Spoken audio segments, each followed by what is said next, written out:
management, and employee benefits using the same values they've held true for over 30 years: knowledge, vision, accountability, and service. More information is at bmbinc.com.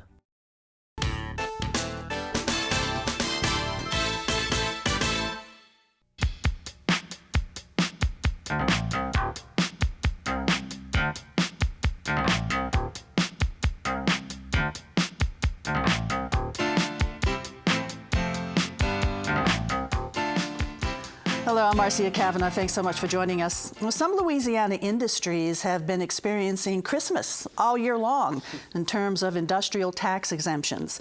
Now, number crunchers are taking a closer look and not liking what they see. The former state police commander also seems to have been enjoying a bounty of the state's booty. We'll look at the latest. As former Governor Kathleen Blanco remains seriously ill, we'll look back at her career. We'll also look at Lucid, a company that is expanding its presence. And in this a week of last-minute shopping and ongoing headaches, we'll examine the competition in the local pharmacy business. Speaking of headaches, the Atlanta Falcons come to town and could affect just how merry this Christmas Eve will be. In the huddle for us are tonight's Informed Sources: Errol Laborde, producer of Informed Sources; Gordon Russell, managing editor for Investigations, The New Orleans Advocate; Kathy Finn, freelance business journalist; and Stephanie Grace, columnist, The New Orleans Advocate. Steph, we're going to go over to you first because our former governor, Kathleen Blanco, announced recently that she's really in a big battle now, a health battle. She is. People, not this past Sunday, the Sunday before, woke up to their Sunday papers. I think all of them across the state, or all the major papers, to a column by Kathleen Blanco saying that the cancer she had a few years ago has returned. She had melanoma and it had affected her eye originally.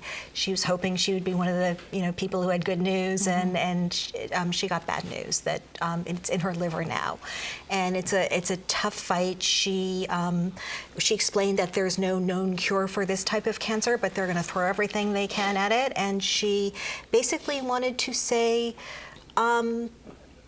tell people she appreciated their support over the many years of her political career and after, and ask for their prayers. And I think she certainly has them from many, many people. Kathleen Blanco certainly is a fighter.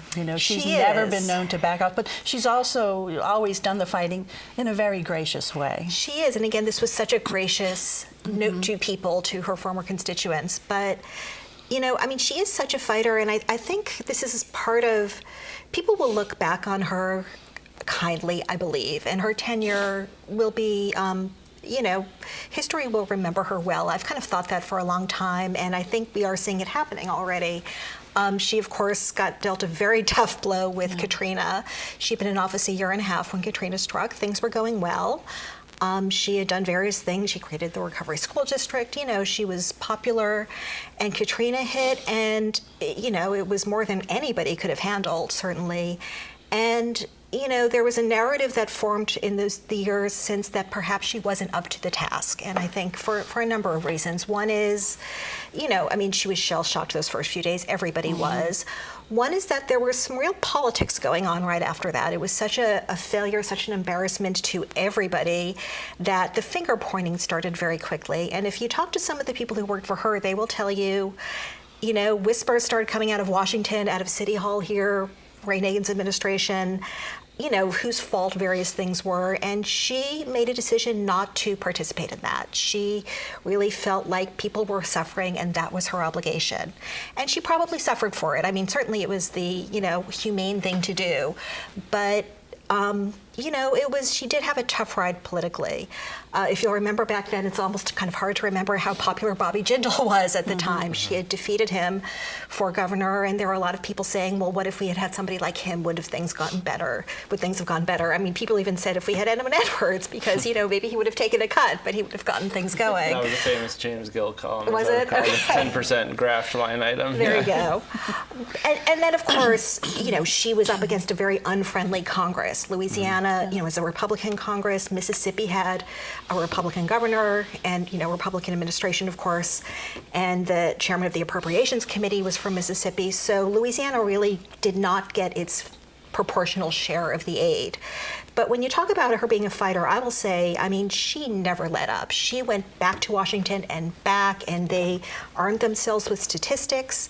And even after she announced that she would not run for re-election, she kept going back. She did not say, you know what, you all want Bobby Jindal, this is going to be his problem now. She really fought, and in the end, she did get that road, that full road home funding, and it ended up being incredibly important to the recovery. And that program had a bumpy start and all that, but I think, history was kinder probably to that program than, it took a long time to get going, and there were a lot of snags, but I think...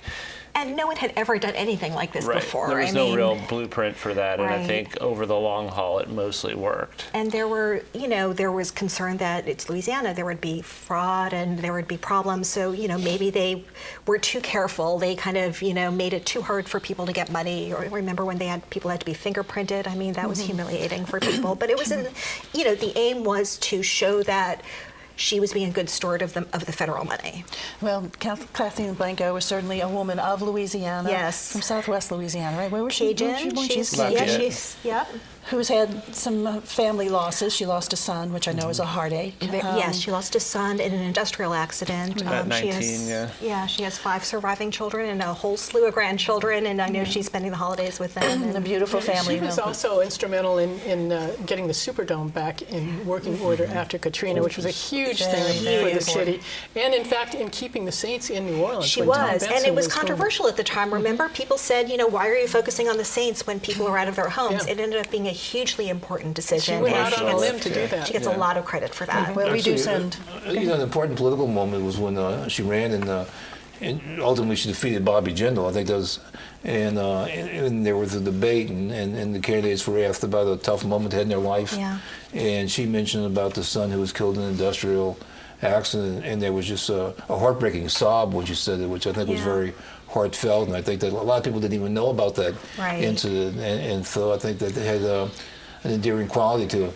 I don't think anybody denies her decency. It's just she didn't have the presence of a leader in a crisis in the same way. It wasn't like one of these governors, with a baseball cap on and all these out there saying, let's do this and do that. She didn't have that presence, and that's kind of needed at that time. Right. Well, and again, you don't know how anybody else would have done in those, really nobody else has been in those circumstances. Right, a very unique circumstance for an American city at that time. Yes. All right, our prayers certainly go with you, Governor Blanco, that's for sure. Okay, Gordon, exemptions. We've been talking about this now since you guys really have been looking into the exemptions that the state offers, some of which really impact local governments, so they really lose a lot of money on it. So you guys are really exploring this. Yeah, we did a series this week called No Strings Attached, and it was kind of a bookend to some work we did a few years ago on state tax exemptions called Giving Away Louisiana. And this one focused on industrial tax exemptions, which are the biggest giveaway program in the state. But they give away local tax money rather than state tax money, as you said. But they're given away by the state, so it's sort of it's not set up that well because the state board that gives them away has no incentive. It's not their money they're giving away exactly. Although it does come back to impact the state finances because they give away so much local tax money that the state winds up having to finance a lot of things that would normally be considered local responsibilities, which is one of the reasons you have things like supplemental pay for law enforcement and so forth. But anyway, so we looked at this program, which is it's an 80-year-old program that hasn't been revised much over that time, and it essentially exempts industrial improvements like big capital investments from any tax at all, any local property tax for up to 10 years. And often these things depreciate rather quickly, so after the 10 years is over, sometimes there's not much left to tax. They also do this, there's no requirement that these improvements create any new jobs, and oftentimes, ironically, they actually cause jobs to be lost because over time these big petrochemical refineries and whatnot are increasingly automated, and some of these improvements help them to automate, and so you have fewer and fewer people running these plants as they get more modern. So there's sort of a question about how this benefits the state and the local government. The program hasn't really gotten a lot of scrutiny over the 80 years it's been around, but last year Governor John Bel Edwards did make some efforts to rein in the program, and the primary changes he's made are to limit it to 8 years rather than 10, and the final 3 years you only get a 75% exemption instead of 100% exemption. And there's also a requirement that the local government sign off on this. which so far local governments have mostly been doing, but they are not required to. They can say, no thanks, we don't want And it's causing that. some competition among parishes, too. There's a that you guys concern wanna- among yeah. parishes that Yeah. this will lead to sort of a fight between parishes. So far, most parishes have actually just rubber stamped these things pretty much like the state government used to do. There's also a requirement now that you cannot cause jobs to be lost through the improvement. Although there is not a clawback provision, so if you did end up having fewer jobs over time, I'm not sure whether the state would actually get the money back. So those are changes that we haven't really been able to evaluate how they're going to play out yet. It's a really, really complex issue. What's the title again of the series? It's called the series yeah. is called No Strings Attached. Okay, and it's online. You can go to the New Orleans Advocate site and just Google it. You can find it because it's worth a read. There are at least a few pieces just from this week There are that are 3 really pieces, yeah. in depth. So the big question is to you, is the legislature going to do anything about this in the upcoming session? Can they? I don't think that the I mean, for now, it seems like the governor has changed the rules by executive order as he's allowed to do. There's some pushback from industry that he's gone too far. There's some pushback on the other side, I guess more of the activist group side, saying that these changes didn't go far enough. And my guess is that this will play out for another year or two while people sort of evaluate whether it's really caused any big changes. One thing that makes this so difficult, I think, is the competition's nationwide. It's state to state. Almost every state offers some kind of incentive like this, some program. And so That's you feel like you can't stop offering it because the state next door has it, and then you're kind of locked into it. These kind of become a race to the bottom oftentimes, and Right. so Well, that's it. To learn more about it, though, I mean, you can go read those articles because it really does go in depth and can maybe inform you a bit about it. Okay, Kathy, to you and pharmacies. We've seen over the years pharmacies literally almost next door to one another, or certainly across the street.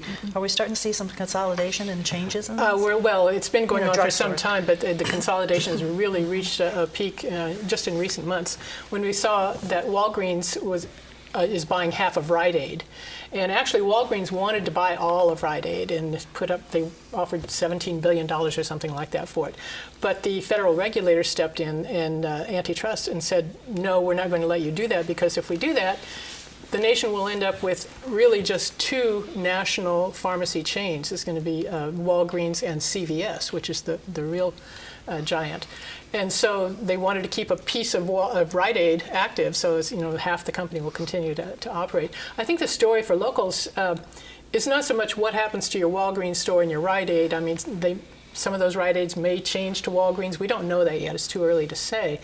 But just the incredible changes that are going on in this part of the healthcare industry are just amazing, because about the same time that we heard that news about Walgreens and Rite Aid, we also heard that CVS is buying Aetna, a health insurer, for heaven's sake. And this is just a gigantic development that really changes the landscape. And they have, this still, it awaits shareholder approval, but it appears that this is going ahead. It's a very expensive, many billions of dollars that they're paying. And both sides like it. The insurer loves having the access that it would give them to consumers through CVS, and CVS loves the access to the pharmaceutical companies, the contracts, and so forth. CVS is already a major player in writing contracts with pharmaceuticals, to get the pricing that they want to sell from their stores. And this just takes it all a step further. CVS has been a leader in putting, you've heard of the Minute Clinics in their stores, inside the stores. Most pharmacies now, you can go get a flu shot or whatever, things like that. But CVS has always taken that a little farther and set up actual little clinics where you might be able to see a nurse practitioner or a physician assistant, something like that. And you expect to see this go farther. When this merger occurs, you're going to see much more of this. It's going to change the landscape. They all want to get closer to the consumer. It used to be that if you needed a medication, your doctor prescribed it. Well, now what's on television. They're all marketing directly to the consumer so that consumers go to their doctors and ask for these meds. What's it going to mean to the consumer, other than maybe convenience? What about in the pocketbook?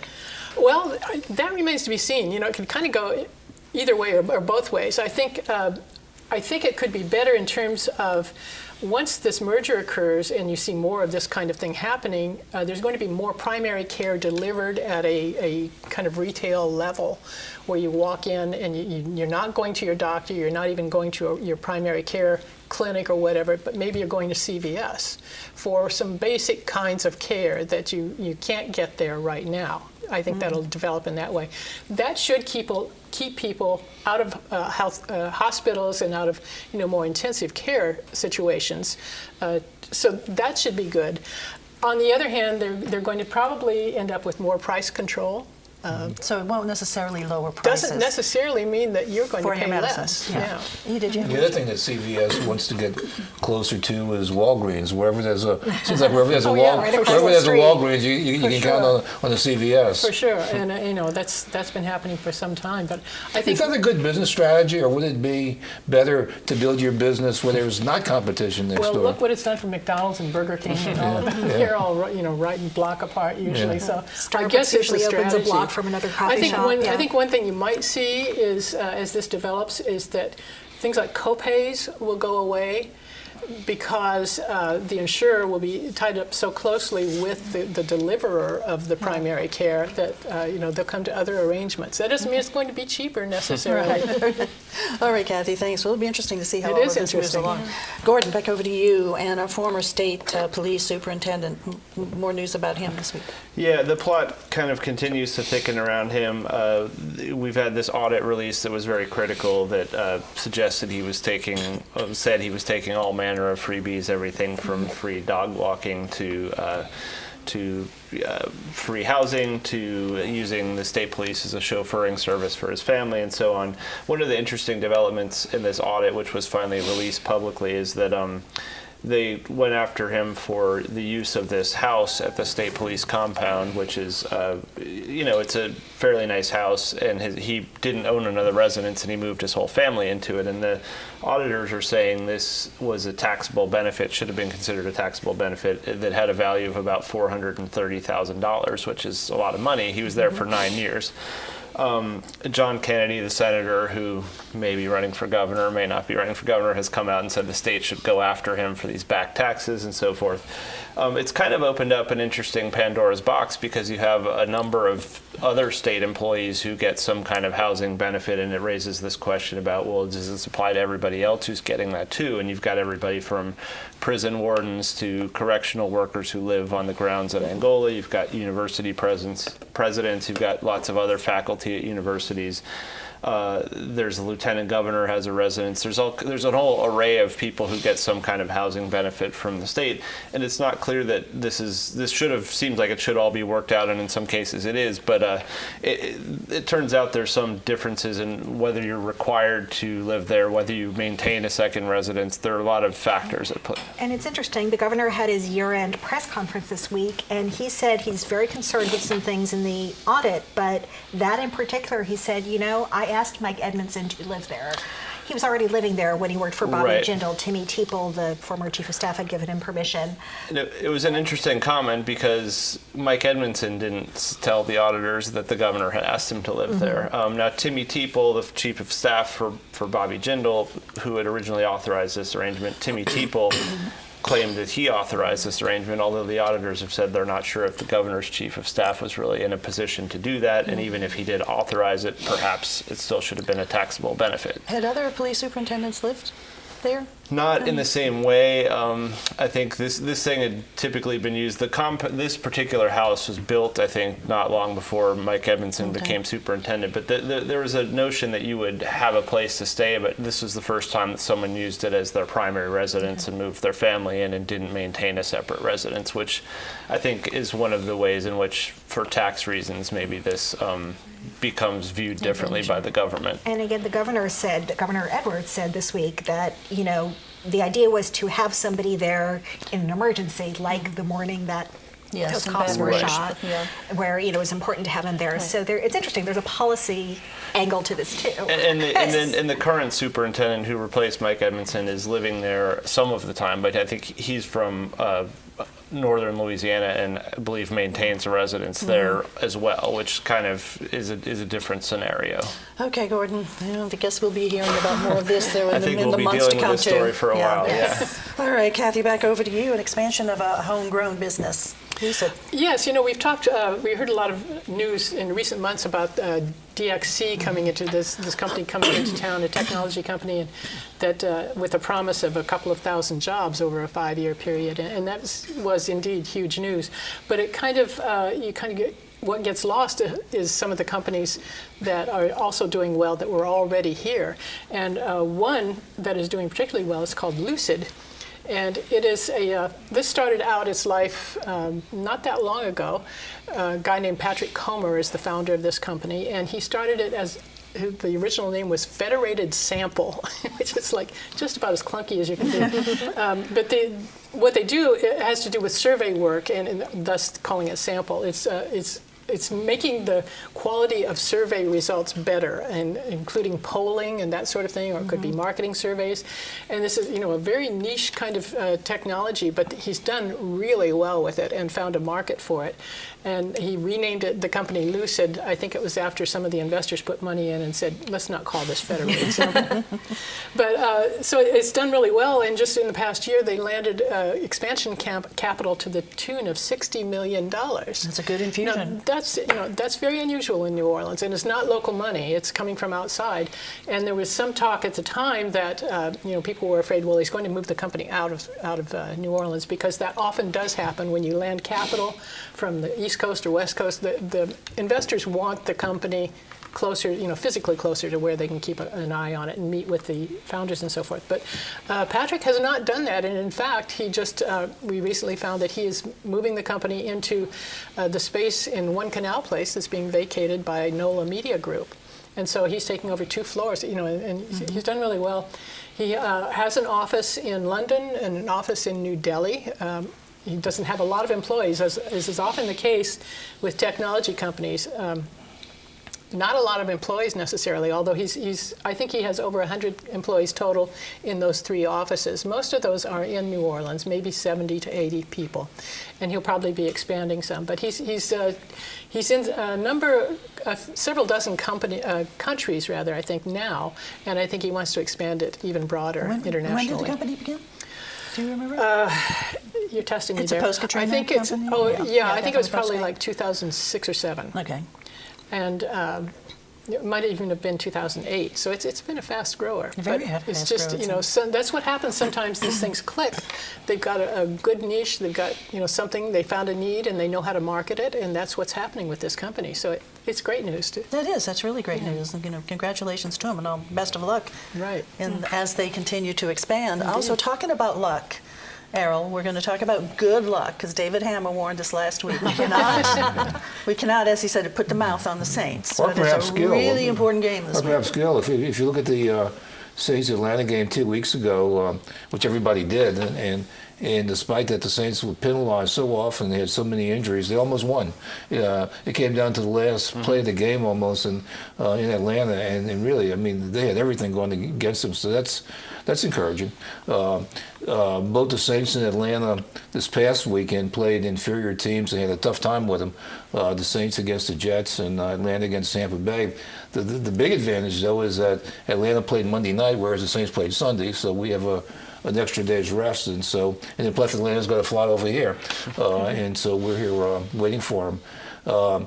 The bad news, that's Atlanta, and so no matter what it is, it's always that. And the latest ratings, that show the probability of teams making the playoffs, have the Saints at 93%.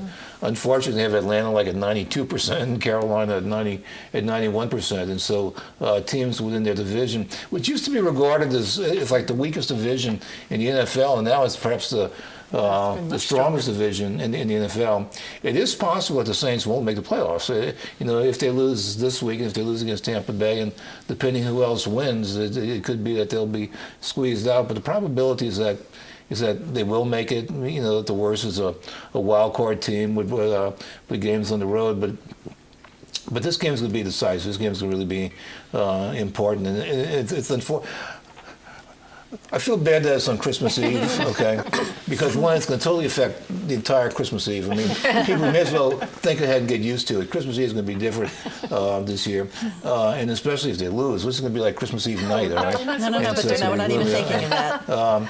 But the odds are there, and it could be that we're heading to the Saints' final game, which is on a Sunday, on the road to Tampa Bay, will be like the big game of the week.